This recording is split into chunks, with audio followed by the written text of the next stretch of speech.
Right now, we estimate that approximately 80% of people who have sleep apnea are undiagnosed. That's crazy. Please welcome Matt Walker. What is good sleep? And should we just use the metric of quantity? The range is somewhere between 7 to 9 hours. Once you start to get less, the shorter your sleep, the shorter your life. When sleep is abundant, all of a sudden your appetite hormones are rebalanced. So you naturally stop eating as much as you wanted to. The weight starts to come off you, and you're simply sleeping the weight off yourself. It sounds like you're saying that sleep is that number one domino that then naturally helps all of the others. If you are not sleeping in harmony with your natural biological sort of rhythm, then your sleep quantity and quality is worse. Regularity may be as, if not more important than quantity. And I would say to anyone listening, if you're going to do anything with this podcast, just do this one thing. The number one health and wellness podcast. Jay Shetty. Jay Shetty. The one, the only Jay Shetty. How much sleep do we actually need? Yeah, it's an interesting question. And there is definitely a range. I think there is, and perhaps even populated by idiots like me, that there was this magical 8-hour number that was, necessary, and get anything less and there's doom and gloom. The range is somewhere between 7 to 9 hours for the average adult. And what we certainly know is that once you start to get less than 7 hours of sleep, we can measure impairment in both your brain performance as well as your body metrics. So there is a range, but in some ways it's also a question of what is good sleep, and should we just use the metric of quantity? And we absolutely should, because using that sweet spot of 7 to 9 hours, it looks as though the shorter your sleep, the shorter your life. Short sleep predicts all-cause mortality. So duration, total amount, is necessary. But if you actually look at the science, what is good sleep can be really answered by a 4-part equation that, in my mind, there are really sort of 4 macros of good sleep. 3 macros of food, fat, protein, carbohydrate. For sleep, 4 macros. And you can remember it by the acronym QQRT. And it stands for quantity, quality, regularity, and timing. So quantity, you're absolutely right. Somewhere between 7 to 9 is that fit. Quality is about the continuity of your sleep. Is your sleep fragmented and littered with all of these awakenings and you're awake for a lot of the night? That's not good quality of sleep. So you could be in bed for 9.5 hours and still get 7 hours of sleep, but you're spending 2.5 hours of time awake. That's not good quality of sleep. Then we can speak about regularity, going to bed at the same time, waking up at the same time. It sounds very benign. Well, do I really have to worry about regularity? There's a great study, and they looked at regularity and quantity. Both of them predicted all-cause mortality. So if you're very regular and you get that 7 to 9 hours of sleep, you have the lowest mortality risk. But then, because they had these 2 measures in the same individuals, they put them in the same statistical analysis and did the sort of Coke-Pepsi challenge between the 2. What they found is that regularity beat out quantity in terms of predicting your mortality, meaning regularity may be as, if not more important than quantity. Now, you've got to get both, but so QQR, quantity, quality, regularity, timing. Timing sounds like regularity, and you think, well, what's the difference? Timing is about your chronotype. Are you a morning type, evening type, or a neutral? And it turns out, by the way, that if you're a night owl, it's not your fault.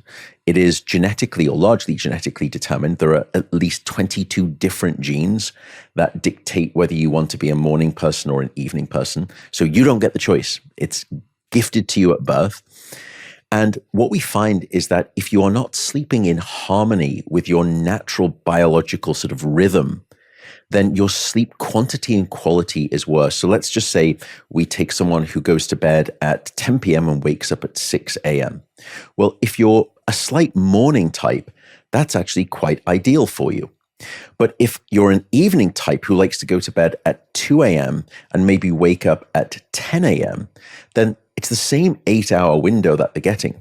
But if the night owl, 2 a.m. to 10 a.m., is forced to sleep from 10 p.m. to 6 a.m., still 8 hours, the quality of their sleep that they get will nowhere be as sufficient as the morning type. So some people will come to our sleep center and say, I have terrible sleep onset insomnia. I get into bed and I'm awake for the first 2 hours and then I fall asleep. And we do a chronotype assessment, which is morning type, evening type. And by the way, people can do this online very quickly right now.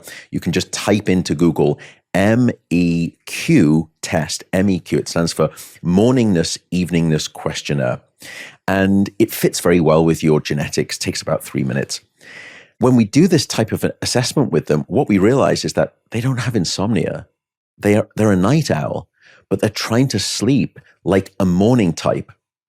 And so when you sleep sort of against your natural biological predilection, your sleep is not going to be as good as it could be if you moved yourself closer to your natural innate biological tendency. Right. Does that make sort of some sense? Yeah. So those to me would be, yeah. Yeah, can you shift your sleep time? If people want to, if someone said, Matt, that makes so much sense.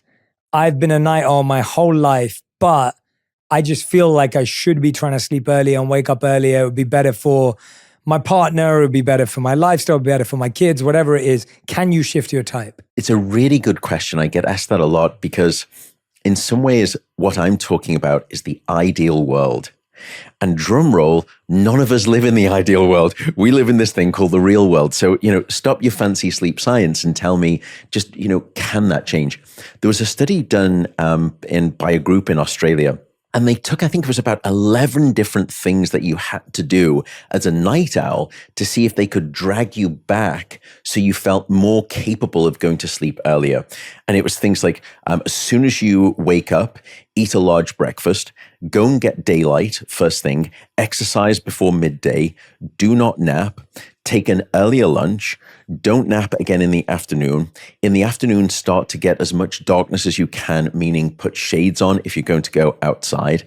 In the evening, make sure that you eat at least 3 hours before you expect to go to bed.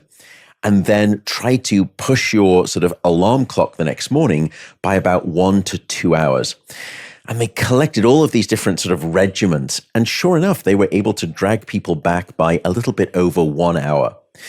Which sounds great, but the problem is these were extreme night owls who would prefer to go to sleep at maybe, let's say, 1:30 a.m. That means they're still having to go to bed biologically at 12:30 a.m. Mm-hmm. It's not the 9:30 p.m. or the 10 p.m. that you would prefer. And imagine trying to capitulate and adhere to that regimen for the rest of your life. So there is some wiggle room, it seems, that you can sort of manipulate. But in truth, I think what we have to try and do as best we can is to say, how can I align myself better with my biology? When you fight biology, you normally lose. And the way you know you've lost is disease and sickness.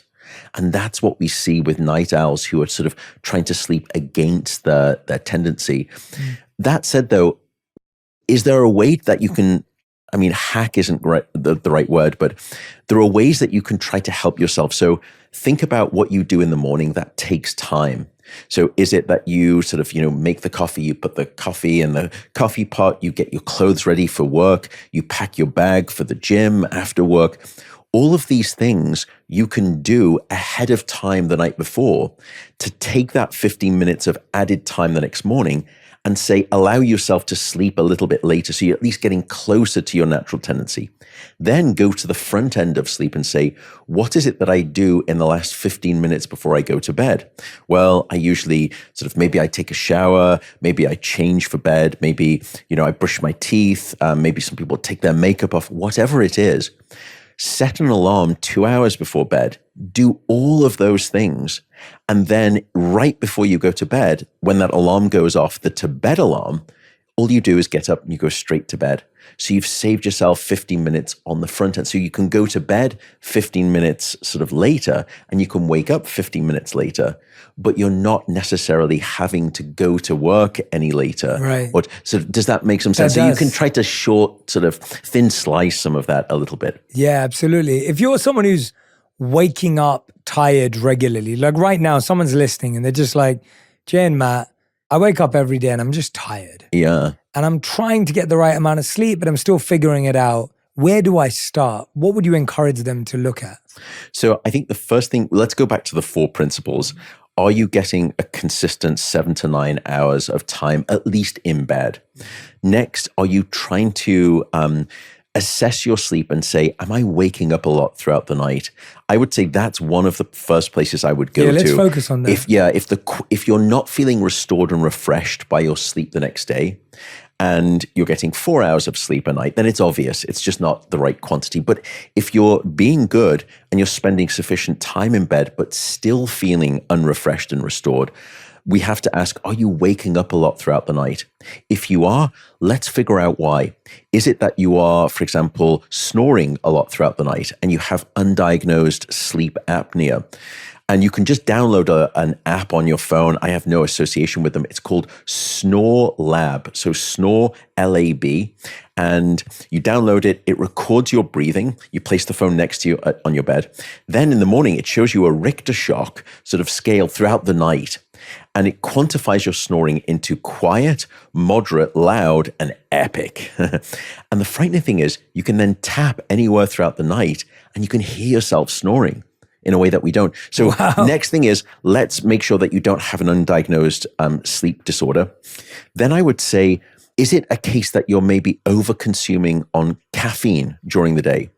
Some people will feel completely comfortable having an espresso with dinner, and they say, I fall asleep and I stay asleep. So I'm one of those, and it is genetically determined, who can metabolize caffeine quickly and it has no effect.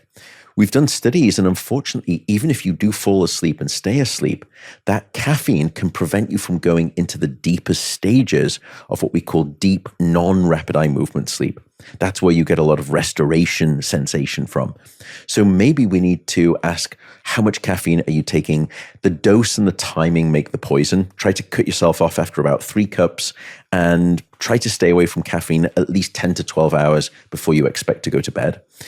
The final thing I would probably say is, are you also using anything in the evening to help you fall asleep? And the principal thing I'm talking about here is alcohol. It's probably the most misunderstood sleep aid that there is out there. It's actually not a sleep aid, and it will fragment your sleep and block you from getting rapid eye movement sleep.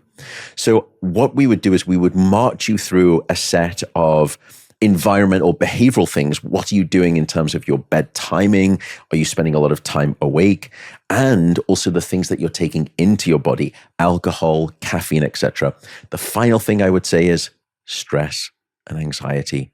If there is one outside of skeletal pain, the principal reason that we as a society seem not to be sleeping is this Rolodex of anxiety.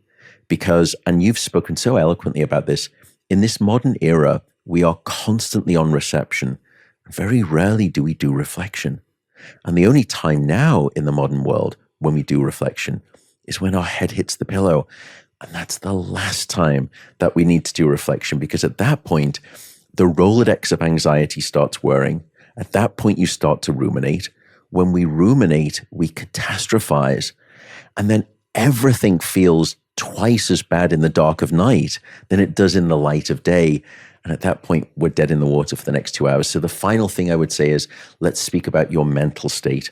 So does that give you a sense of sort of the pinwheel diagnostics that we would go through? I absolutely love it. I love it. I love the acronym. I love how simple and formulaic it is for us to be able to actually measure what's going wrong. And I'm fortunate and very grateful, and knock on wood, sleep very, very well. And generally always have, but whenever I have had disturbances in my sleep, I can easily pinpoint it to something you've said. That shows me how great the model is, because as someone who is lucky and fortunate enough to have great sleep, when I have been disrupted, it's always been related either to caffeine, to stress and anxiety. I can easily draw the parallels because it's such a rare occurrence. And so I can see why and when. I want to dive into each of those. Let's start with sleep apnea, because I think that's something a lot of us don't actually know enough about. And so I love the fact that people can use the app, Snore Lab, as you mentioned. How many people are actually struggling with sleep apnea don't even know about it? And what is actually happening if you have sleep apnea? Yeah, 2 great questions. So right now we estimate that approximately 80% of people who have sleep apnea are undiagnosed, That's crazy. which, if you look at the numbers, is going to be a non-trivial proportion of the population. And the reason it's so dangerous is because when you have sleep apnea, essentially what's happening is that your airway is either partially becoming obstructed or, like a straw, it's collapsing flat entirely. Now, if it starts to become obstructed, so let's say you're sleeping on your back and the airway flaps in that airway are starting to give way to gravity, then you'll start to get a partial blocking, a partial what we call occlusion of the airway. And that's what you hear when you hear the sound. That's the sort of the flapping of the partial occlusion. And then when you stop breathing entirely, at that point, the airway has completely collapsed. The straw has gone flat. And after about 15 or 20 seconds, your brainstem registers the alarming buildup of carbon dioxide in your blood, because at that point you are slowly asphyxiating, and it sends a wake-up trigger up to your cortex, and then all of a sudden you hear, and you gasp, and you're awake. So imagine now we have a way that we measure these sort of occlusions and these partial collapses. And it's called the AHI score. Don't worry about it. It stands for the apnea-hypopnea index. Suffice it to say that we look to see how many events like this are you having per hour of sleep. And if you were to have very mild sleep apnea, you may be having 5, 10, 15 of these events. That's considered mild. Some people could have 80 of them per hour. But let's just say you have mild sleep apnea, 10 of these events an hour, and you're in bed for 8 hours. So imagine the following scenario with undiagnosed mild sleep apnea. What if I were to say, tonight, I'm going to come into your bedroom, Jay, and every hour, I'm going to throttle you, strangle you to the point where you actually stop breathing. And I'm going to do that 10 times every hour for every one of the 8 hours. So I'm going to do that 80 times throughout the night. Do you think you're going to feel restored and refreshed by your sleep the next morning? Never. And the answer is no, but that's now that's hyperbolic, of course, but in some ways, that's what we're facing even with the mildest version of undiagnosed sleep apnea. That's why sleep apnea, untreated, is associated with a very significant increase in all-cause mortality, as well as increases in mortality related to diabetes, to cardiovascular disease, as well as certain forms of cancer. So I think for me, it's the case of it's not only going to erode the quantity of your life, meaning your lifespan, it will certainly shorten your health span. That's what most of us are worried about. Not really our lifespan, it's our health span. None of us want to live with disease or sickness. I certainly don't want to. And I remember there was a patient that we worked with sleep apnea. And after they were treated, they were saying, well, before that, I just thought this was me at 57 years old. I just thought I would deteriorate it with age. And I realized there was someone in there that wasn't the way I felt. And when you treated me with sleep apnea, it was almost as though someone cognitively had wiped a fogged glass clear, and finally I could see again. And so that's why I think so many people can benefit by way of just simply taking this app, seeing whether you snore. Also, you can do something called the Stop Bang questionnaire. So STOP, all in caps, -BANG. And you can do it also online. And it's a very quick questionnaire, probably about 2 minutes. And it will evaluate your risk likelihood of having sleep apnea. One of those two, if you fear that you have sleep apnea, or if you know that your partner has sleep apnea, please go and get it seen to. It's a laughing matter. We think, well, they sound like a chainsaw, they wake the neighbors up. It's almost this thing of sort of humor. Yeah. Trust me, when it comes to your health and your wellness, it is anything but a funny story when it comes to undiagnosed sleep apnea. Yeah, thank you so much for giving such practical tips as to how we can check as well. And I hope everyone who's listening and watching, please go do that, because the fact that 80% of people may not have a clue, and that could be the secret behind better sleep, is crazy to me, that we haven't uncovered it for 80% of people. That's huge. And so many downstream consequences happen when they get treated, that they are typically overweight. They usually have high levels of blood sugar, of blood glucose. They typically have hypertension, high blood pressure. And what's nice is that when you were to say, okay, we've got to have you reducing your food intake, we need to stop you from eating sugar, we need to get you to the gym, all of those things are Herculean in their challenge. And people often in that state of being overweight, hypertensive, high glycemic, they just find it so hard to change. But if you treat them with sleep apnea, when sleep is abundant in good quantity and quality, which it will be when you treat them, all of a sudden your appetite hormones are rebalanced. So you naturally stop eating as much as you wanted to. The weight starts to come off you and you're simply sleeping the weight off yourself. Absolutely. It's a largely painless equation. You don't crave those sugary, sort of high sugar, sort of immediate hit foods. So your blood sugar comes back into control and you're more motivated to be physically active, meaning that your cardiovascular health. So I sometimes think of sleep, if you've seen one of those fancy music studios where they've got all of the dials on the mixing deck and you can move any one of them. But sleep to me is that one dial all the way at the far left that if you move it, all of those other dials just kind of move up. It's the tide that floats all of our other health boats. And so if you get that one straight, so many things as a manifold, it's almost like an Archimedes lever, will consequently change downstream for the better. You don't even have to do anything. You just have to start sleeping better. Caffeine has a half-life for the average adult of 5 to 6 hours, which means that after about 5 to 6 hours, 50% of the caffeine is still circulating in your brain. That means that caffeine has a quarter life of 10 to 12 hours. So if you have a cup of coffee at noon, 25% of that, a quarter of that cup of coffee is still in your brain at midnight. So many of us see sleep as a cost to our lives. Yes. And instead, I think what we have to realize is think of sleep like an investment in tomorrow, not a cost of what I get for today. Melatonin now is being more and more used in the pediatric setting. So you'll see these melatonin gummies for kids.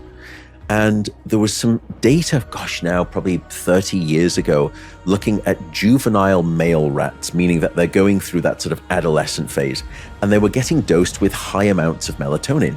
And that high dosing of melatonin in the juvenile male rats actually stunted their sexual development. You've probably been hearing about AI everywhere, and we all need to be mindful of the tools we trust in this new chapter of technology.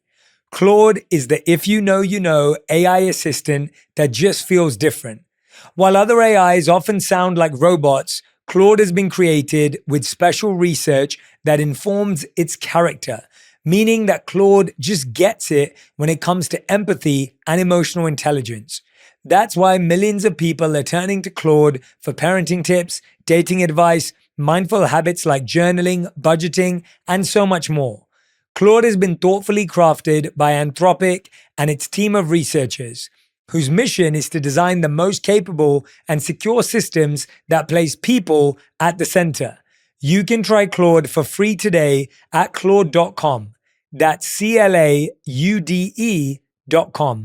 It sounds like you're saying that sleep is that number one domino that then naturally helps all of the others. Yeah. And I've had everything that you just said. For the past 6 weeks, I've been in LA, which is rare in terms of I haven't traveled, I haven't jumped on a plane, I've been in one place. And because of that, I've been able to really dial in on everything from sleep, working out, eating right, because I've had no reason to have an error because I've been at home. Yeah. And, when you travel, you maybe, whatever, right? You eat something that wasn't great. Hard. It's hard to you're stay in a on those hotel things. room, whatever it may be. I've been here for 6 weeks. So I've been on a phenomenal schedule. Last week, I was only gone for like 4 hours away. I took a 3-hour flight, back. I was gone for like 4 to 6 hours in total. And I landed back at 4 a.m., which is rare for me. I don't do that. I usually sleep by 9:30 p.m. I'm a morning person for sure. And I got back at 4 a.m. I tried to get some sleep. I probably got up at 8 a.m. because that's all I could sleep at that time. I got in a workout, but I had to tell my trainer to lower my level of workout because I was more tired than I've felt for a long time. And I actually felt weaker. So I've been feeling really strong across the last 6 weeks, but I felt weaker where I was like, I don't think I can lift that much today. I'm not feeling up to it.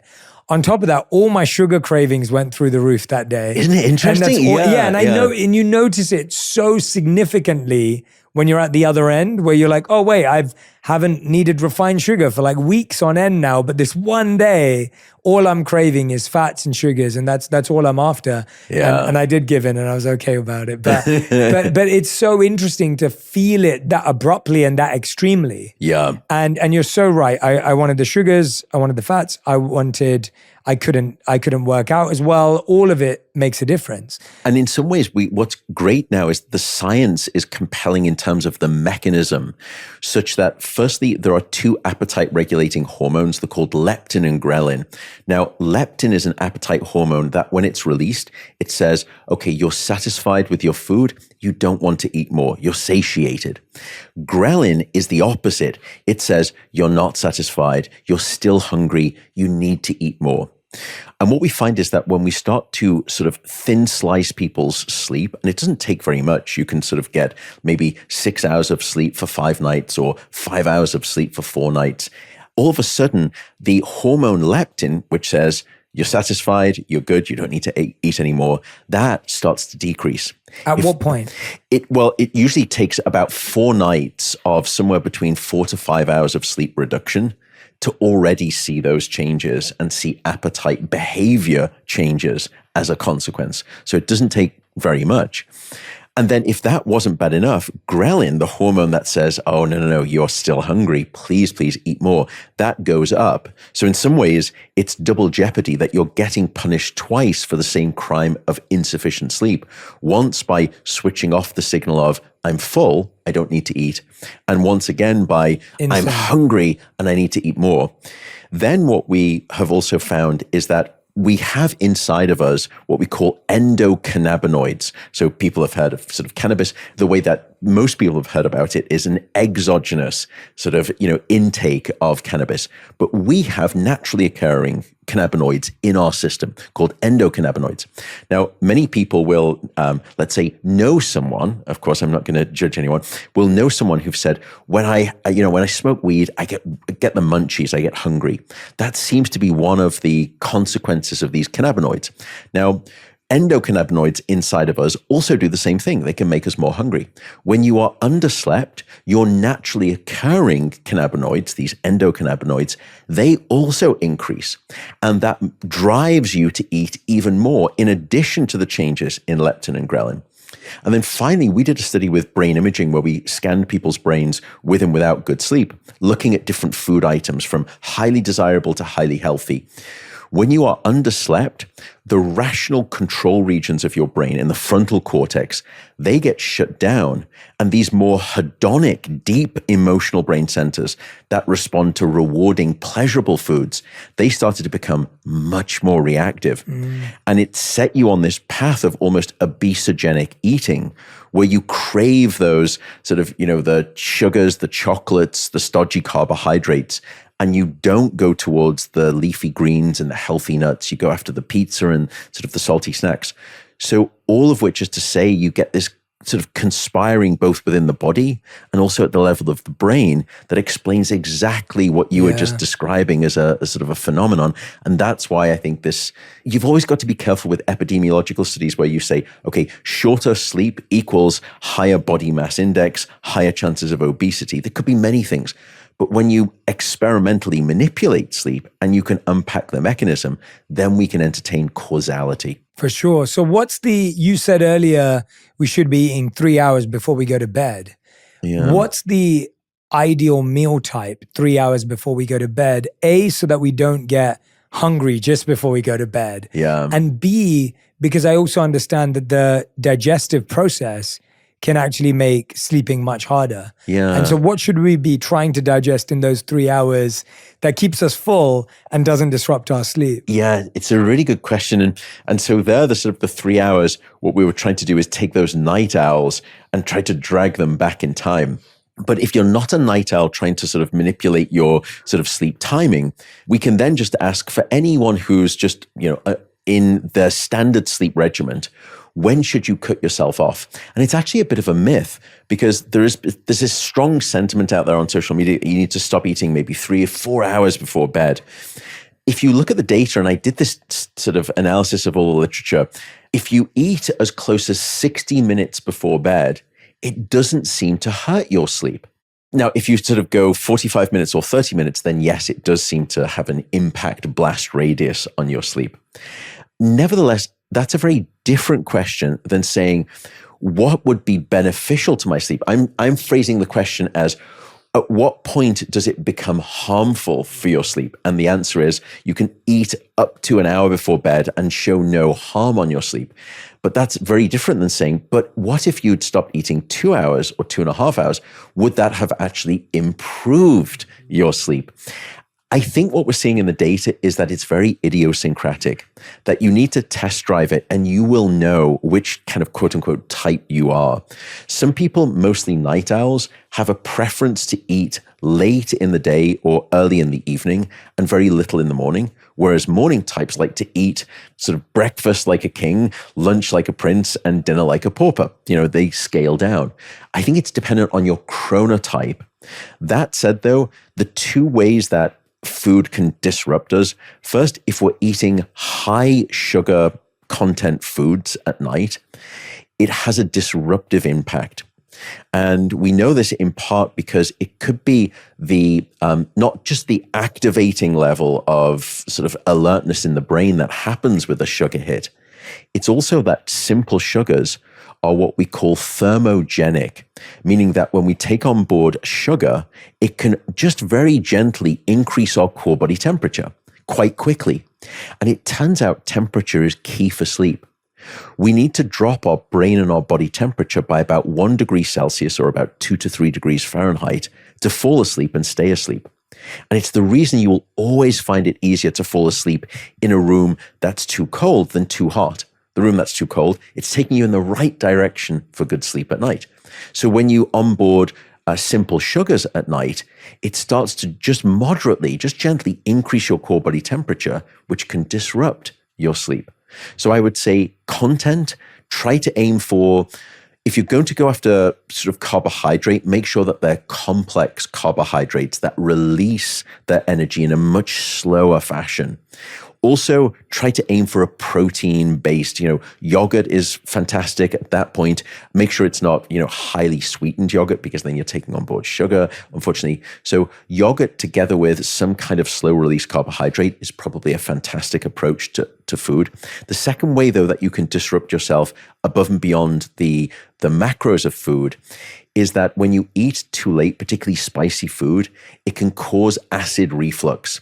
And that reflux is one of the other reasons that eating too close to bed will disrupt the quality of your sleep. So try to go after more of a slow release sort of protein, maybe a casein-based protein, and then aim for, if you're going to go after carbohydrate, just make it a smaller portion and make it a complex carbohydrate. That's probably the best recommendation. Yeah, no, it's so important to hear about all the versions of it, because I do think sometimes when you hear, oh yeah, you can eat up until, the last hour, you'll be fine. It's so different to, well, how do I get into performing at my best and feeling at my best? And when you're already struggling with the quality of sleep, every minute kind of factor is going to make a difference. That's right, yeah. And it's just, yeah, I'm really happy that you've gone into the detail there of why is it that we're saying 3 hours, or what does that look like?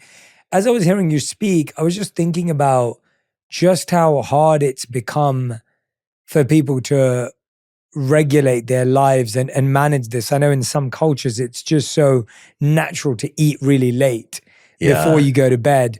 How much does eating a late meal also push back your time of wanting to go to sleep, or is there no correlation there? No, there actually is a correlation. It's a very astute observation, actually, which is you can have one type of biological chronotype predilection, but you can almost violate that biology and override some of it by creating sort of certain conditions under which it will distort your natural rhythm. One way that this rhythm is played out is the release of something called melatonin. And melatonin is a naturally occurring hormone, and it simply tells your brain and your body when it is darkness, when it is night, which is to say melatonin helps with the timing of our sleep. And there are ways that you can artificially delay your natural melatonin release. A good one would be being exposed to too much light in the evening, too much artificial light, what I would think of as junk light. There was this concept a while back of junk DNA. Well, I think there is something called junk light, and we get too much of it at night because we are a dark deprived society in this modern era. But there's other ways that you can delay your natural biology. And if, let's say that all food was taken away, all electric light was gone, all internet service was down, and the lights were out, you would naturally say to me, well, I'm someone who would probably not get sleepy until midnight. And then all of a sudden, as I said, no food, electromagnetic pulse takes out all electricity, everything is gone. All of a sudden, you'd probably say, gosh, it's 10:15 p.m. I actually feel quite sleepy. And it's because modernity, through all of its changes, light, social media, sort of entertainment that we're constantly exposed to, it's dislocated us from our natural sensation of biology telling us it's time to sleep. Mm-hmm. Most of us think that, well, I'm probably, a midnight to 8 a.m. type person. When if I took you camping in the Sierras for 2 weeks, we had all of our sort of fancy technology measuring your sleep-wake rhythms, and we would actually find, you're much closer to a 10:20 to 6:30 a.m. kind of person. But modern sort of industrial life has come in the way of that, and it has modified our perception. So to come back to your elegant insight, there are ways that we can almost contort our natural biology, one of which is things like social media, electric light, but another one is that you can just manipulate things like food timing. And that food timing will create an activating alertness sensation in the brain and the body and force you perhaps to go to bed or feel tired and 2 hours later than you naturally would otherwise. So the way that we usually measure someone's natural sort of tendencies is we bring them into the laboratory and we say goodbye to your friends and your family for the next week. We take all daylight away, no windows, no nothing.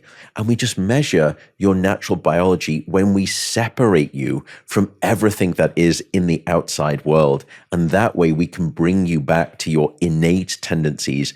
And usually there is quite the mismatch between when we interview you and say, what is your natural rhythm?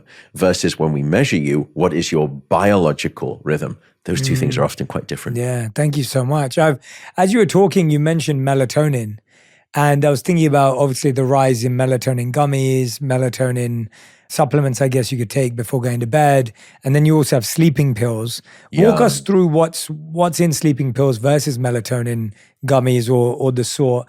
And what's your take on both? Yeah, it's very interesting. And obviously just being a scientist rather than a medical doctor, what I could offer you is sort of scientifically descriptive advice rather than necessarily medically prescriptive advice. But melatonin has had this meteoric rise in the sleep supplement world.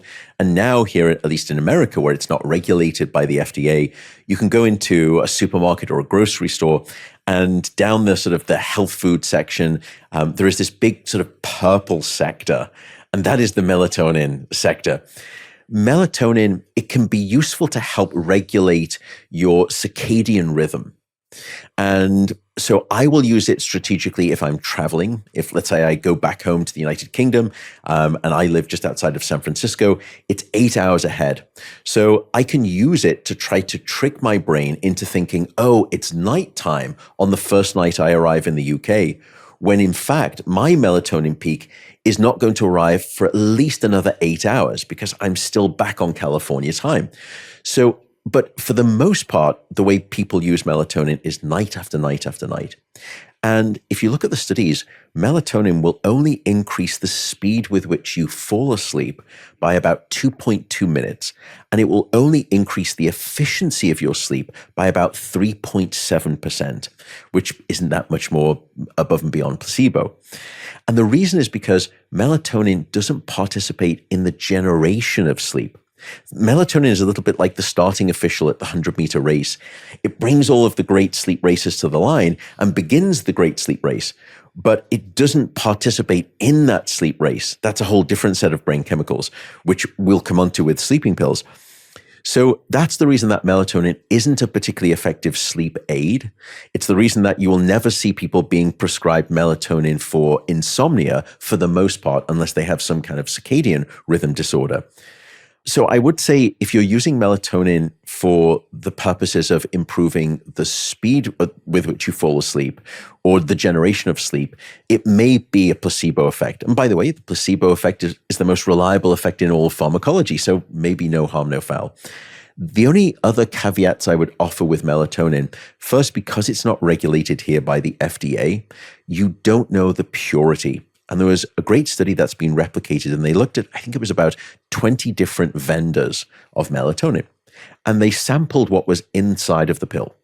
Based on what they said on the bottle versus what was actually in the pill, it ranged from about 80% less than what it said to 460% more than what it stated on the label. So it's a bit of a wild west. You don't quite know what you're getting when you take these. Misleading. Yeah, so you've got to, I would say, be a little bit careful. For the most part, melatonin is largely an inert compound anyway, so we don't need to get sort of, too phosphorylated about it. What's your take on the fact that when we're taking these, I guess, artificial supplements of melatonin, that it depletes our body's ability to make it and regulate it at the right times that we actually need it? Yeah, and that's another critical question. And that's one of the fears that we have.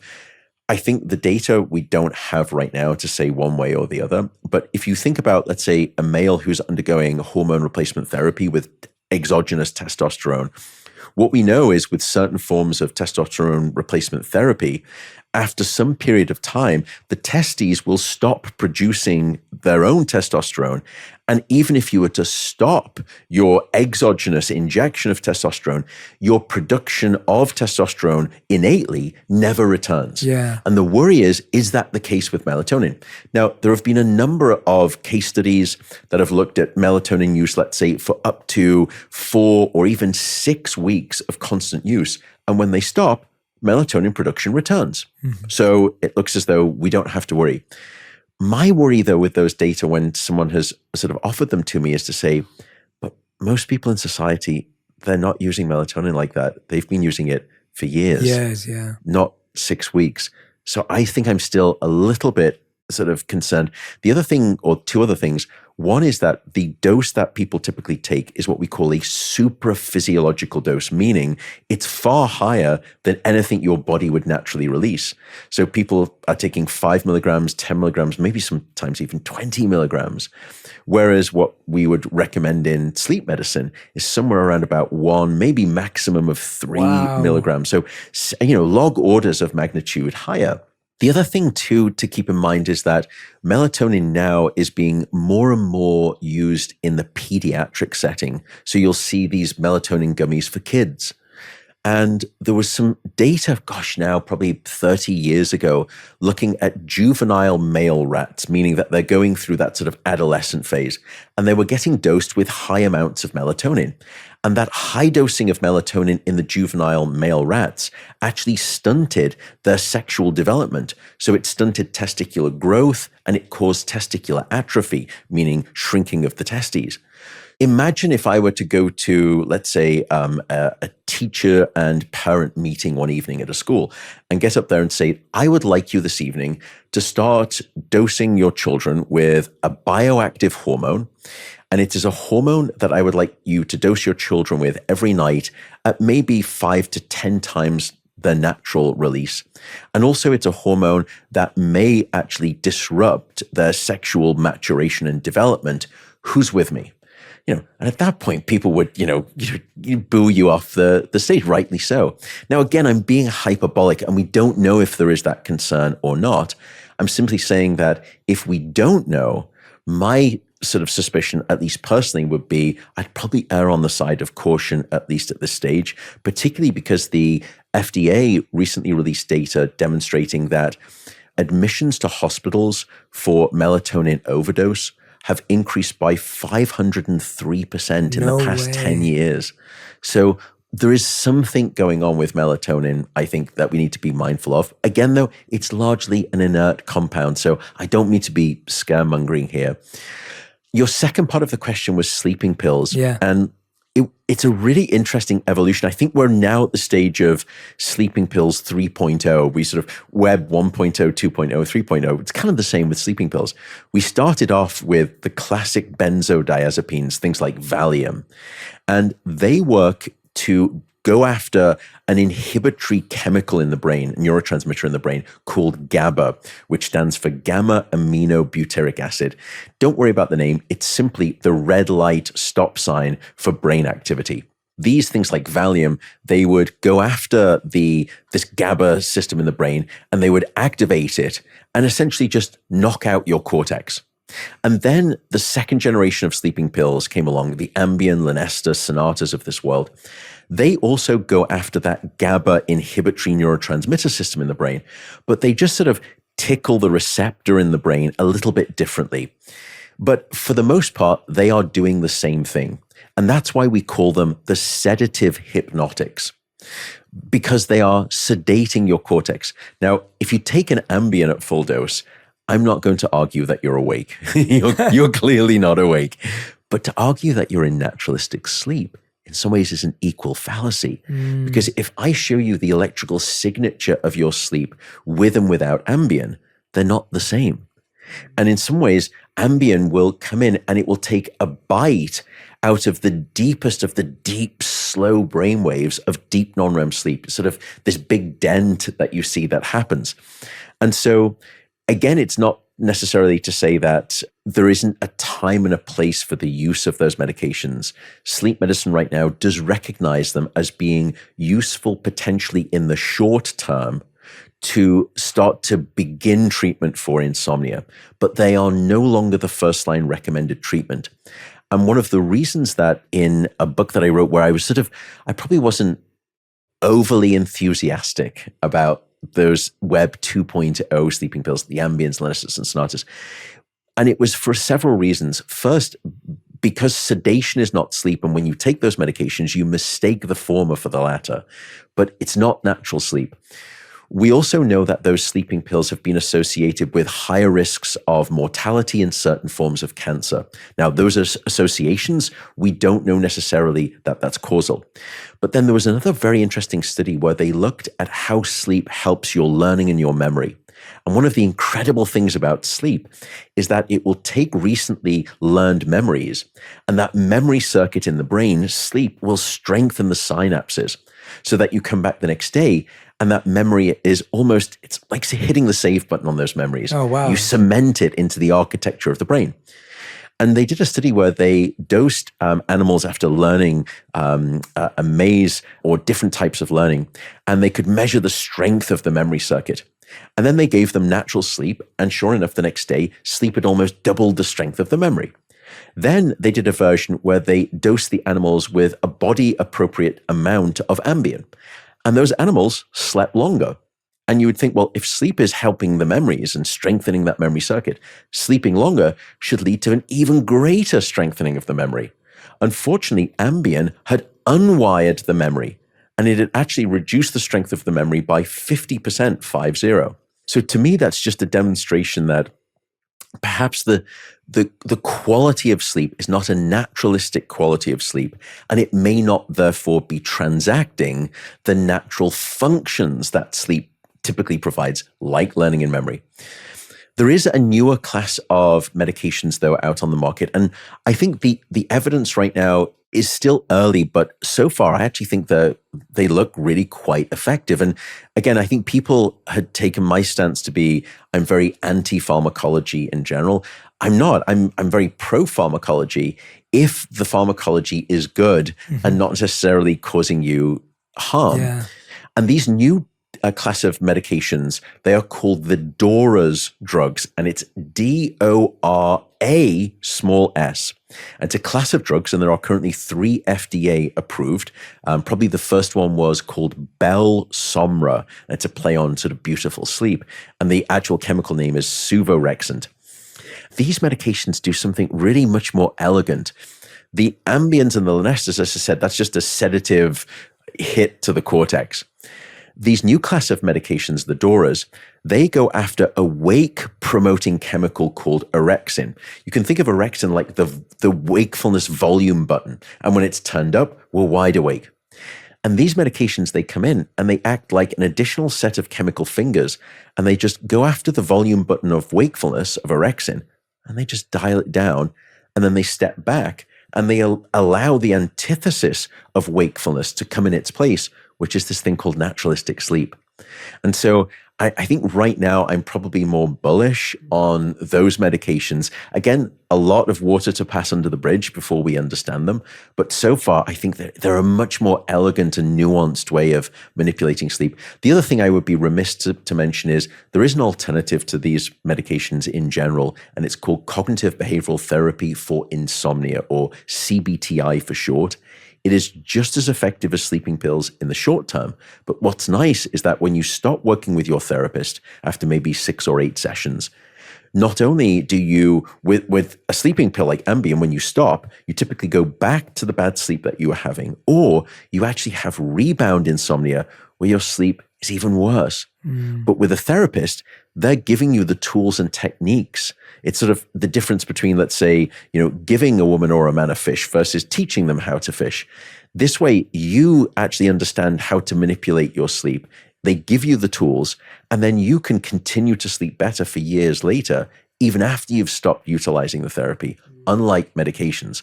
So I would just say that that's a little bit about both melatonin, the sort of the emergence of these new flavors of sleep medications, and then an alternative should people wish for that. Yeah, it's so worrying because I think we've got so used to treating our brain and our mind like technology, and this desire to just switch it on and off, power up, power down, power on, power off.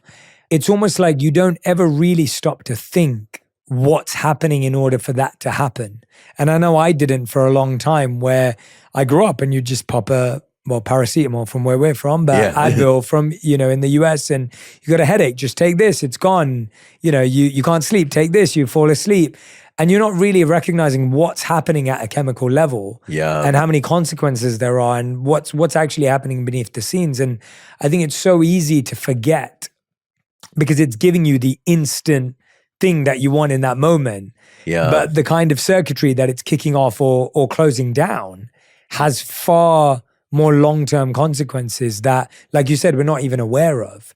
It's sad and hard and difficult that wanting to get these natural things to happen that we are naturally wired to do, right? These chemicals are being naturally produced, and there are natural things we can do to boost those chemicals within ourselves that will hopefully get us to go to sleep, as you talked about, like seeing light first thing in the morning, like, being outdoor more, reducing blue light in the evening, reducing exposure to junk light, as you called it, in the evening. I've definitely seen that one make a big difference. I'm someone who generally loves light. I really like being in bright places. And my wife's the opposite. She knows, she's very much like wants to follow the sun. And so when it's dark, she'll be like, all the lights have to be off in the house. And recently when we've been watching our shows, in total darkness, apart from the screen, obviously. And it's so natural for both of us to just feel tired earlier. And we'll be like, all right, time to go to bed. And we don't have our screen in our bedroom. And so we'll finish watching whatever we're watching. And sometimes we're both even like, you can tell we're just falling asleep while watching. We figure it out, turn it off and go to our bed, and we're out to sleep. And just simply completely making it dark in the evening has had a huge, huge impact on me. Honestly, I love that you bring this up. And I would say to anyone listening, if you're going to do anything with this podcast in terms of an actionable, event, just do this one thing. For the next week, if you get the opportunity, just do me this favor. Set a to bed alarm 1 hour before you would normally go to bed. And when that alarm goes off, shut down 50%, if not 75% of all of the lights in your home. And then see how soporific that will make you feel, how sleepy that you will make you feel. It works. It's really quite striking. And then don't just stop there. Do what I would call the off, on, off version of the experiment. So baseline, you're coming in, you're normally leaving the lights on, blazing. Now we go into the on version of the experiment, the intervention, which is darkness 1 hour before bed. And then after that 1 week, go back to doing what you used to do. Keep all of the lights blazing for right up until you go to bed. And don't just ask the question, did my sleep get any better when I did the manipulation of 1 hour before bed, switch the lights off? Ask the question, did my sleep go back to being actually worse when I returned to keeping the lights on? And so you show bidirectionality. And when you show bidirectionality, it's usually a much more powerful version of the experiment. And if honestly, you can say to me, it made no difference to my sensation of feeling drowsy and sleepy or the quality of my sleep, then no problem at all. Keep doing what you're doing. And it just didn't work for you. That's fine too. I love what the advice you gave for people who are struggling with insomnia. For someone who's waking up, they go to sleep for 3 hours, but then they're up. They finally put themselves back to sleep after an hour and a half, and they sleep for maybe another 3 hours, and then they're back up again. Yeah. For that person, what's the most helpful way for them to be able to fall back asleep in that moment? So we've talked about the roots of the issues and the core from the acronym, but what about that person who's just like, I just want to know how to get back to sleep for another 3-4 hours if I could? Yeah. What's the quickest way I can do that? I would say there are 3 things to keep in mind here. When I often hear that description, people will say, I always wake up at, it's about 3:15 in the morning, or it's 4:10, and it just happens so reliably. My first question to them is, how do you know it's 4 o'clock in the morning? That's your problem. You're looking at the clock. And knowing that it's 3:15 or 4 a.m. in the morning does you no favors at all. It's not going to change the outcome. So the first recommendation is remove all clock faces from the bedroom. It's okay to, if you really must do, keep your phone next to your bed, but keep it out of sight, even though I would strongly recommend that you keep your phone in the kitchen, or even better still, a friend of mine recommended recently, just put it in the garage, put it in your car in the garage. And that way the amount of motivation effort to go and get your phone within the first 10 minutes of the morning is very, very high, meaning you're probably not going to do it. So let's baby steps. Let's just say crawl, walk, run. First thing to do, just make sure you can't see any clock faces. And if you wake up, resist the urge. Because as soon as you start doing that night after night, you're actually training your brain, reinforcing it to wake up at 3:15 in the morning. So we've started that. The next question is, well, what should you do about it? Don't tell me the fancy remove the clock. Help me. At that point at night, either if you've woken up or you just can't fall asleep, it works for both of these.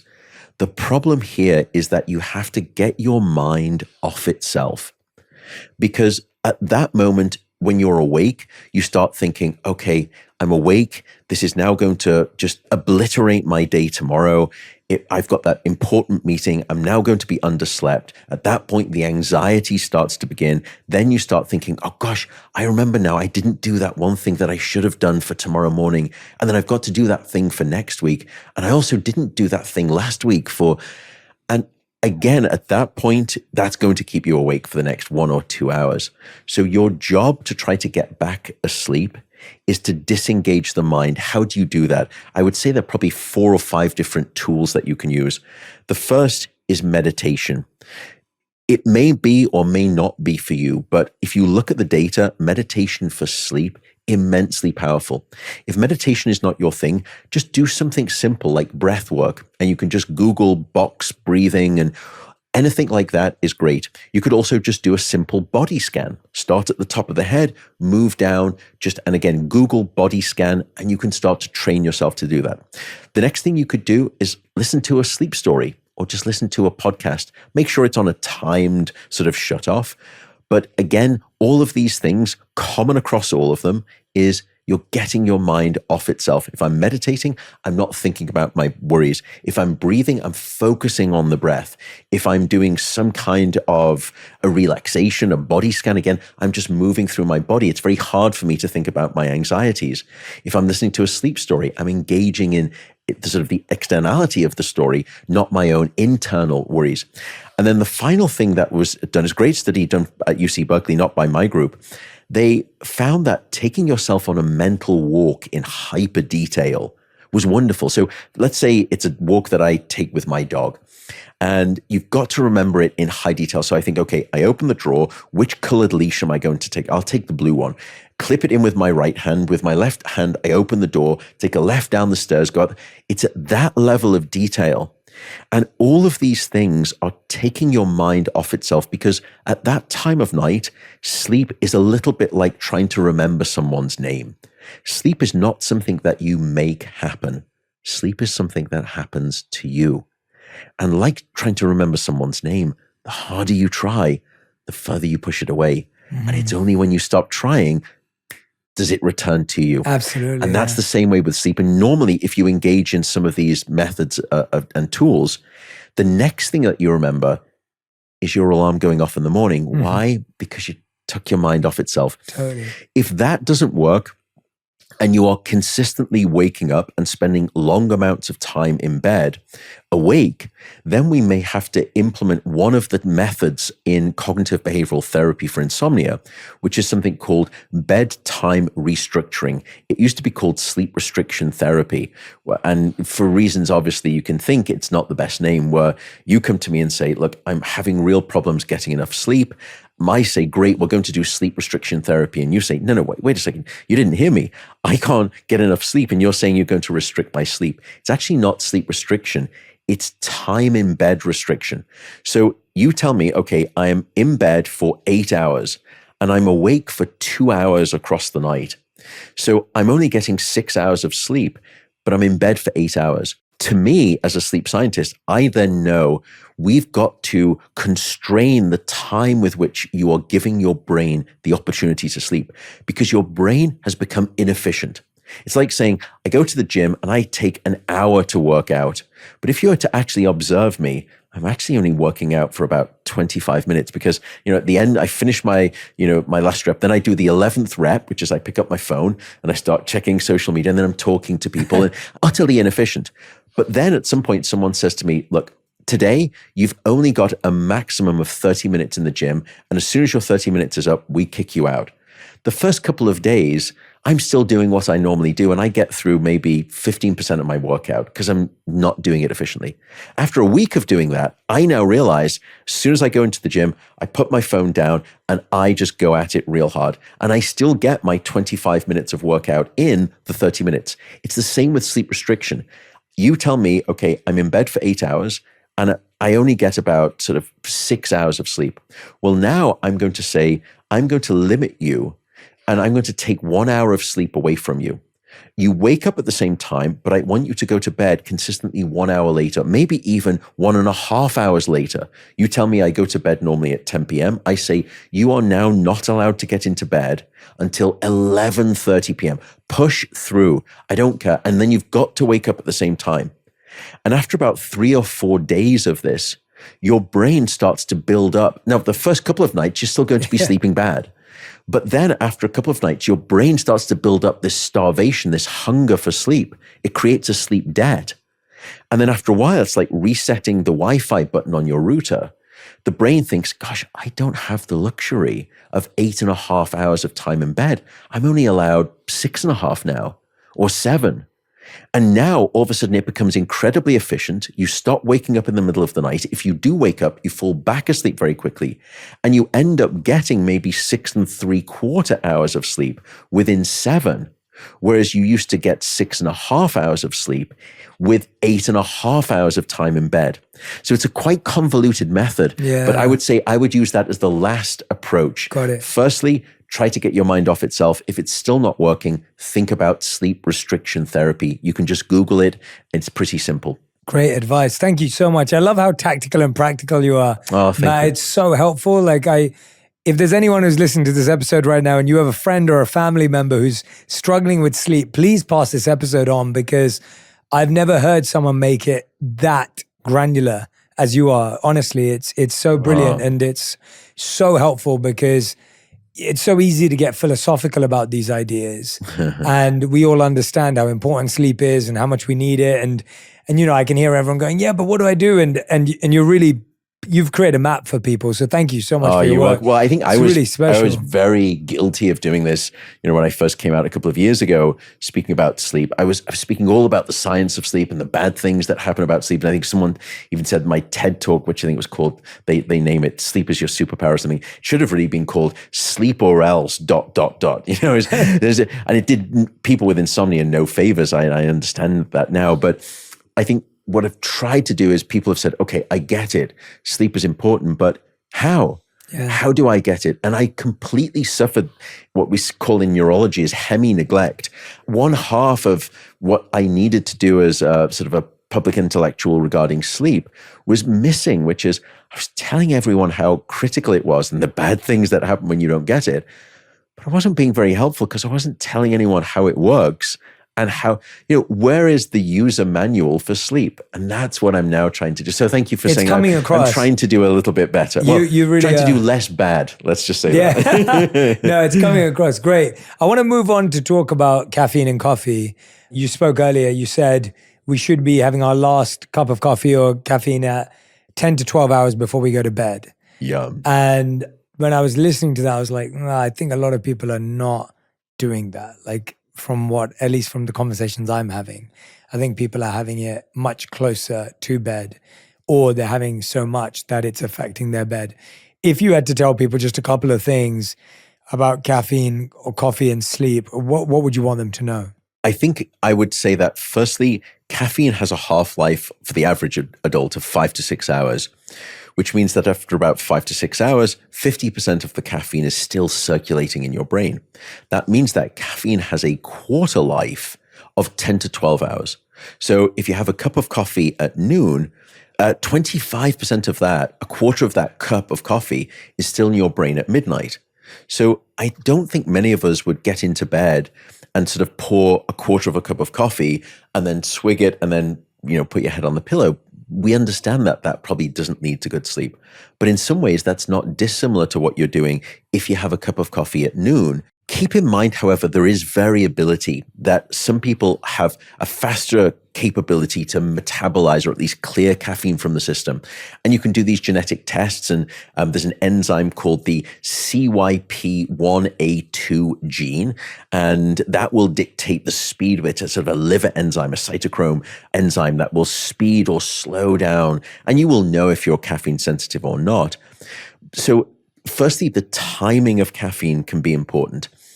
Also, the dose. And that's why we've looked at people, even if you just have one weekly sort of drip brewed cup of coffee in the evening, let's say it's just 100 milligrams of caffeine, it will not necessarily prevent you from falling asleep as efficiently, but it will increase the chances with which you wake up. And if you wake up, it will increase the duration with which it takes you to fall back asleep. And if it doesn't do that, it can also reduce down the depth of your deep sleep. And we know, for example, that it's during that deep sleep when your brain has a cleansing system that washes away things like the Alzheimer's proteins, amyloid and tau protein. So you really would prefer not to try to degrade the quality of your deep sleep, considering all that it does for your brain and your body. But in some ways, that's what many of us are inadvertently doing if we have caffeine too late in the day. Mm-hmm. I would say, though, that I've probably changed my tune a little bit on coffee. I would say drink coffee, but the dose and the timing make the poison. Try to, as I said, cut yourself off after about 3 cups of coffee, and try to, cut yourself off at least 10 hours, as a rule of thumb before bed. The reason I reverted back in some ways to say coffee is not necessarily a bad thing to drink. If you look at the relationship between drinking coffee and the health benefits, they are non-negotiably astronomically impressive. Wow. Drinking coffee seems to be a very good thing. Now, again, it's dose dependent. Once you get past about 4 cups of coffee, then it goes in the opposite direction. It's not a good thing. And if you look at that list, and it is quite a list of health benefits and disease de-risking that drinking coffee provides, and you compare that to all of the health benefits that sleep provides, it's a remarkable overlap. So people were saying to me, how do you square that circle? Because that doesn't make any sense. Well, if you look at the data, the reason that drinking coffee is so beneficial is because the coffee bean itself contains a whopping dose of antioxidants. And because in the Western world we're so deficient in our dietary intake of antioxidants, this one thing, the coffee bean, has been asked to carry the Herculean weight of all of our antioxidant needs. And therefore, that's why drinking coffee has such a health predictive signal in the literature. Case in point, if you look at decaffeinated coffee, it has almost the same health benefits.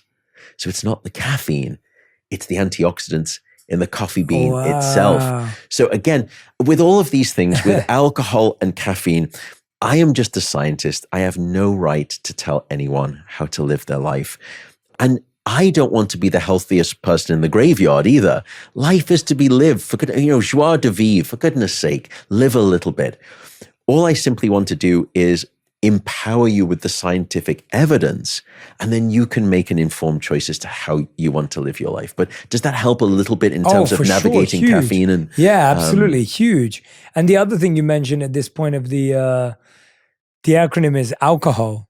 And you were talking about how just the negative effects of alcohol in terms of that disruption of our sleep. If there were a couple of things you wanted people to know about alcohol and sleep, what would they be? Yeah, there I think I probably haven't changed my tune, and I don't see any upside in terms of alcohol for health or certainly for sleep. Alcohol is probably the most misunderstood sleep aid that there is out there. Unfortunately, it's not an aid at all. Alcohol will hurt your sleep in at least one of three different ways. The first thing is that alcohol is also in the class of drugs that we call the sedatives. And again, when you have a couple of sort of nightcaps in the evening, you say, it helps me fall asleep. Alcohol is simply helping you lose consciousness more quickly. It's not really putting you into natural sleep. The second thing is that alcohol will fragment your sleep in the first half of the night. And the reason that it does that is that alcohol will activate the fight or flight branch of the nervous system. Now, in the first half of the night, that's when we get most of our deep sleep.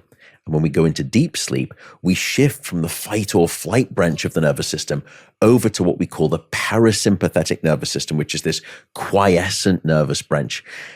Now, alcohol will crank you back over to the fight or flight sympathetic nervous system, which then makes your sleep, the depth of your sleep, far more shallow, so you don't get as much deep sleep. You wake up more frequently, but those awakenings are so brief that you never commit them to memory. So you never think alcohol is harming my sleep by fragmenting it and sort of littering it with all of these awakenings. So your deep sleep suffers, your sleep is fragmented. And then finally, alcohol is very potent at blocking your dream sleep or your rapid eye movement sleep. And dream sleep is critical for things like emotional and mental health. It's essential for creativity.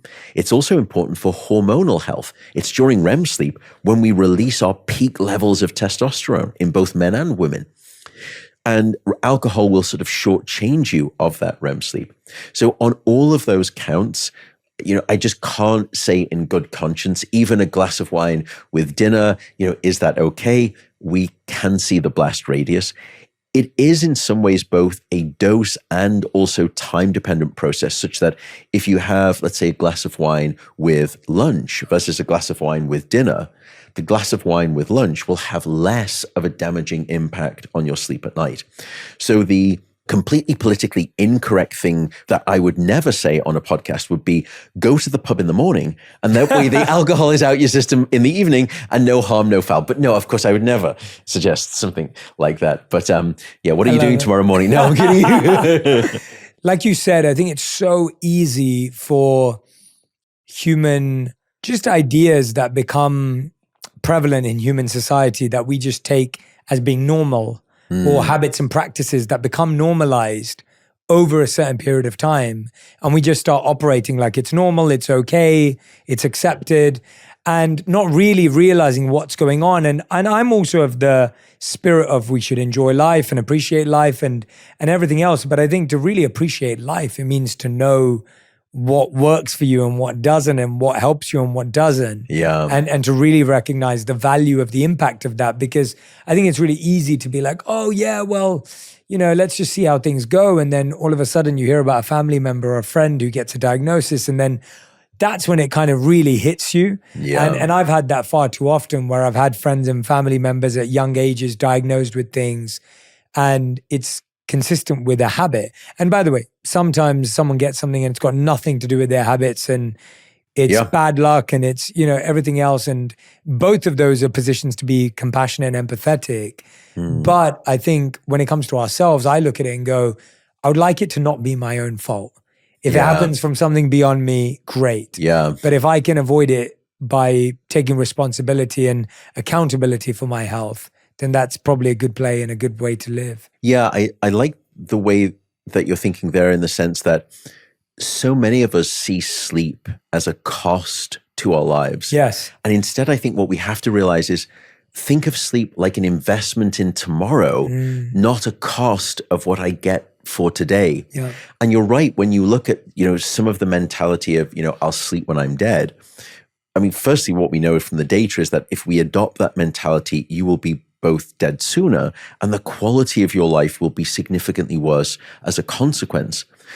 But also, if you look at the data between short sleep and cardiovascular disease, if you look at short sleep and certain forms of cancer, not all forms of cancer, short sleep and dementia risk, imagine if you were to say, in 20 years' time, when you're at the hospital and you've just lost a third of your heart function because you've had a massive coronary blockage, if I were to at that point say, I could wave a magic wand right now in the hospital at your bedside, and if only you could go back 20 years and start investing in your sleep, instead of maybe adopting what some, not all people, but some have this sort of it's almost like this sleep machismo attitude. I think in certain sectors of the workplace, we've got this competitive undersleeping, mentality, the sleep braggadocio notion. But I know no one who 20 years later in a hospital wouldn't say, if I could go back and remove all of this cardiovascular consequence that you've just had by way of this heart attack, if only you'd gone back and started just to try to invest even just 5 or 6 days a week in consistent good sleep, would you do it? Most people at that point would say, absolutely. I wish I could take it back. But it's so hard for us to prospect into the future and do backcasting. Many of us just can't do forecasting at all very well in terms of our health. So what do? We burn the candle at both ends. Also, I think it's not anyone's fault regarding this global sleep loss epidemic and this consistent sort of sleep neglect, because firstly, I think society is conspiring against us to get sufficient sleep, because sleep has this image problem. We think of people who get sufficient sleep as slothful, as lazy, that sleep, whoever the PR agent for sleep has been, we probably should have fired them long ago, because you're the new PR agent. Well, I'm going to try and push back at least. But also from a perspective of someone who doesn't know anything about sleep, I would just think, well, my body's at rest, my mind is dormant. Like, how much danger is there really in losing 1 hour of sleep, or even 2 hours of sleep? Surely there's not much danger. It can even actually change your very nucleic alphabet. So I'll tell you about a fascinating study that impressed upon me the importance. They took perfectly healthy individuals and they limited them to 6 hours of sleep a night for 1 week. By the way, 6 hours of sleep a night for 1 week is actually what many people are getting in society. At least a third of the population seems to be getting 6 hours or less during the week. So it was a very sort of ecologically relevant experiment. And then they measured the change in their gene activity profile relative to when those same individuals were getting a full 8-hour night of sleep. And there were two key findings. First, a sizable and significant 711 genes were distorted in their activity caused by that 6 hours a night of sleep. If that wasn't impressive enough, the second was that about half of those genes were increased in their activity. The other half were decreased.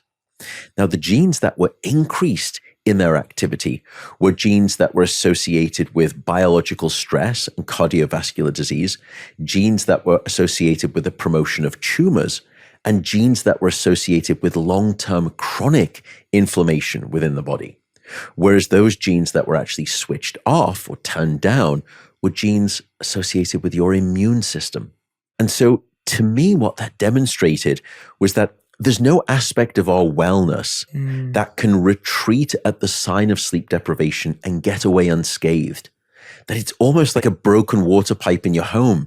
That sleep loss will leak down into every nook and cranny of your physiology and even tamper with the very DNA alphabet that spells out your daily health narrative.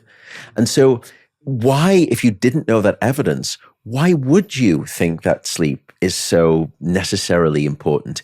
If I, just as a lay public person, would be thinking, well, my mind's dormant, my body gets a bit of a rest. Well, I can rest when I'm watching Netflix. My body gets plenty enough rest there, so I don't need my sleep. But if you think about it, sleep is the most idiotic of all evolutionary creations. You know, finding a mate, you're not reproducing, you're not caring for your young, you're not foraging for food, and worse, you're vulnerable to predation. Sleep should have been strongly selected against during the course of evolution if it wasn't important. It is absolutely important. It serves a constellation of different vital functions for brain and body. But if I didn't know about them, of course I'd neglect my sleep. So I'm simply saying that to both impress the importance of sleep, but also try to be compassionately sensitive to why I understand people neglect it, not because they're trying to show how brave and Teflon coated they are. It's just because no one understands sleep. So that's why I've tried to sort of make it in part a mission for life is sleep has been the neglected stepsister in the health conversation of today. We speak a lot about diet and exercise, and that's great. And because of people like you, I think we're speaking so much more about emotional and mental health, which to me is the fourth pillar of life and health. Sleep is one of those pillars too, though. So hopefully this helps a little bit. No, it's brilliant. Matt, I think you are the best PR agent that sleep could ever ask for. I think your method of communication, the empathy and compassion that comes with it, the lack of judgment, and at the same time waking us up to the reality, which I think is an important part of the narrative, comes across extremely clearly.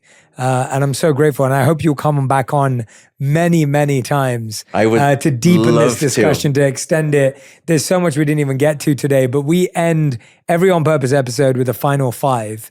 And these have to be answered in 1 word or 1 sentence maximum. Ooh. But I know I'm going to break that rule with you already. So the first question is, what is the best sleep advice you've ever heard, received, or given? Regularity, digital detox. Going to bed at the same time, waking up at the same time. Do that, so many other things like quantity and quality will fall into place. Right. And then the second is, as much as you can, in the last hour before bed, try to stay off your phone. And in the morning, give yourself 10 minutes. Why? Because what we do is we train ourselves. What's the first thing that most people do when they wake up? They open their phone. Yeah. And there's this wave, this tsunami of anxiety comes flooding in. Every day you are training yourself when you go to bed at night to expect that huge wave of anxiety when you wake up. It's what we call anticipatory anxiety. And most people will have had this. You have an early morning flight and you know you've got to wake up for it. It's essential. And you also know that your sleep that night will be so shallow and so sort of diminutive. Totally. Well, this is a diet version of that, but every single day by way of swiping open on your phone next to you, just give yourself 10 minutes in the morning. I promise your sleep will be better. So regularity, digital detox. I love it. Question number 2, what's the worst sleep advice you've ever heard, received, or given? That you can make up sleep at the weekend. You can't accumulate a debt and then hope to fully pay it off at the weekend. And there's some great evidence looking at all sorts of brain and body metrics that for the most part, some of them you can kind of sleep back at the weekend.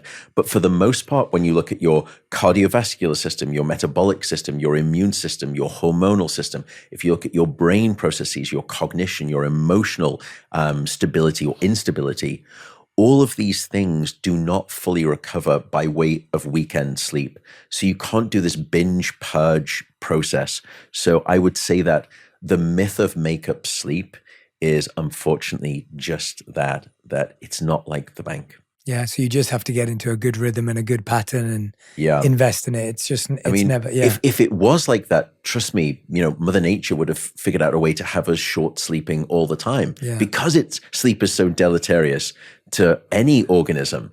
And if there was a way to shortchange, we would have been shortchanging long ago, and it would be baked into our sort of sleep DNA biology. Yeah. The fact that it's not, that human beings are the only species that will deliberately deprive themselves of sleep for no apparent good reason, is testament to the fact that you just can't make it up like that. The system doesn't work like that.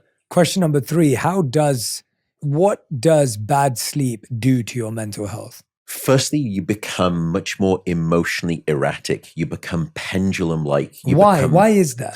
Yeah, part of the reason is because there is a part of your prefrontal cortex right down in the middle. So my prefrontal cortex sits right above my eyes. It's the most evolved part of our sort of hominid brain. It's what makes us human beings. That middle part of the brain acts like almost a brake pedal on our emotional accelerator regions deep in the brain. And when we are underslept, that part of the brain gets shut down. So now we become all emotional gas pedal and too little regulatory control brake, as it were. And that's why we become so reactive. We become, it's that I just snapped, ... fill in the blank when I am underslept. So firstly, our regulation of our emotions becomes impaired as a consequence. Secondly, the anxiety centers of the brain can become 30 to 40% more reactive when we're not getting sufficient sleep. You can flip that narrative then and say, well, if that's the bad that happens when I take sleep away, what is it about sleep when I do get it that is beneficial? And what we've discovered is that it's REM sleep or dream sleep that provides a form of almost overnight therapy. Dream sleep is emotional first aid. And it's during dream sleep that your brain takes those painful, difficult experiences and acts almost like a nocturnal soothing balm. And it just takes the sharp edges off those painful, difficult experiences so that we come back the next day and we feel better about them. It's that idea of, it's not time that heals all wounds. It's time during sleep, and specifically dream sleep, that provides emotional convalescence. And there's a wonderful, I wish I'd come up with this quote by an American entrepreneur, E. Joseph Kosman. And he once said that the best bridge between despair and hope is a good night of sleep. That's exactly what dream sleep provides. Yeah. If you love your family, the best thing you can do is get a good night's sleep. When you have had a good night of sleep, I think we all sense this. You wake up and you are dressed in a different set of psychological clothes. Absolutely. It's almost as though sleep provides this sort of emotional windscreen wiper benefit, and we can see clearly. And to me, that's, I think, one of the most powerful aspects. Sleep gives me back the rose in the tint of my worldview glasses every single morning. I mean, I experience that all the time. I know what I can be like if I haven't had a good night's sleep. Yeah. Sure. I'll sometimes say that to my much better half. When I wake up, I'll say to her, "Look, darling, I am so sorry. I didn't sleep well last night. Yeah. I am not the best version of myself. For whatever I do today, whatever idiocy that I, enunciate or behave in, please forgive me, and I will make sure that I will do all the dishes for the next 2 months." Sleep affects our emotional relationships, our intimacy, everything. Question number 4. I have something in my mind. I was going to ask you, what have you seen as being a surprising connection that's connected to sleep? Something that sleep impacts that surprised you, something a bit that we might not have heard of? We've done some studies looking at what I would think of as more complex pro-social behavior. And what we found is that a lack of sleep will immediately make someone become more asocial, meaning that they withdraw socially. They do not wish to have the contact with other people that they typically do. They become therefore more isolated. They feel more lonely as a consequence. And we know that there is this epidemic of loneliness happening. We didn't realize how much a lack of sleep was contributing to that. Worse still, when you interact with someone who is sleep deprived and you are well rested, having had that interaction with the sleep deprived person, when we ask that person, do you feel any more or less lonely in this moment? They rate themselves as now feeling more lonely themselves, having interacted with a sleep deprived individual. In other words, the loneliness that a lack of sleep creates is contagious, and it is transmitted from one person to the next. The second thing that we looked at was perhaps one of the most fundamental components of us Homo sapiens, which is that we help each other. It's what we call pro-social behavior. And I cannot imagine any modern civilization that has emerged without pro-social helping between individuals. It's a fundamental ingredient. We help each other. And what we found is that when you are underslept, you withdraw your natural tendency to help other human beings. We observed it at the level of me helping other people. We observed it at the level of entire groups helping each other. And we also found it across entire nations. And you think, how do you figure that one out? There is a global experiment that's performed on 1.6 billion people across 70 countries twice a year, and it's called daylight savings time. And what we did, we looked at the national donation database across the United States, which is in some ways a measure of selfless giving. I give to charity, I give to other people. And what we found is that in the days after the spring daylight savings time, when we lose 1 hour of sleep, there was this huge dent in proactive giving by way of donations to charities. We become more stingy. We become more self-centered. So I would say that it's this new wave of sleep science that goes beyond the DNA nucleus that we spoke about. It goes beyond cells. It goes beyond physiological systems. It goes beyond entire brain networks.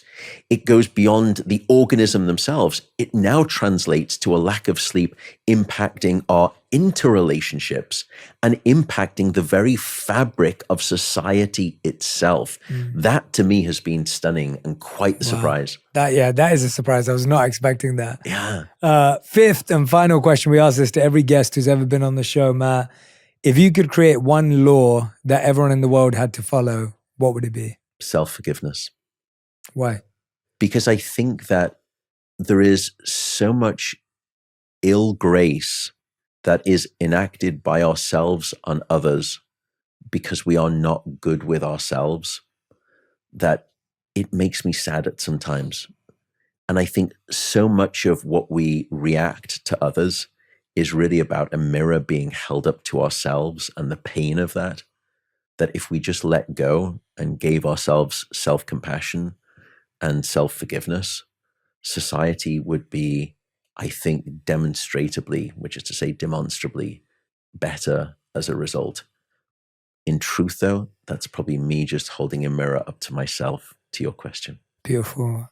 Matt, thank you so much for your incredible work, incredible sharing of insights today. And I really hope you'll come back for another episode because I have another million questions to ask you. Thank you so much. I'm so grateful for your time and energy. I hope everyone who's been listening and watching back at home, at work, whether you're on a hike, whether you're with your dog, whether you're driving right now, wherever you are, I hope that you will find it possible to try just one, even if you just try one of Matt's suggestions today. I really, truly believe your life will change. And as Matt said, it will impact all other areas of our lives. Please prioritize your sleep and watch how your life changes. Thank you so much, Matt. Thank you. And can I just say thank you to you for what you do for society? You have dedicated yourself to the wellness and the health of the rest of humanity. But what I see as a big differentiator is that you have a very genuine passion for doing this. You mean it when you say it. Thank you. And I think that's why, in part, you've had just this incredible impact on society. Authenticity is a very rare thing. And as human beings, we're actually very good at identifying it and also identifying its absence. And one of the reasons that I just have such admiration for what you do is not just that what you're doing is an incredible service, but the authentic way that you're doing it, because you genuinely mean it, is something that I think is a remarkable beauty to behold. So for all that you do for society, thank you so much. Well, thank you, Matt. That's extremely gracious and kind. Genuinely, that touched my heart. Thank you so much. Thank you.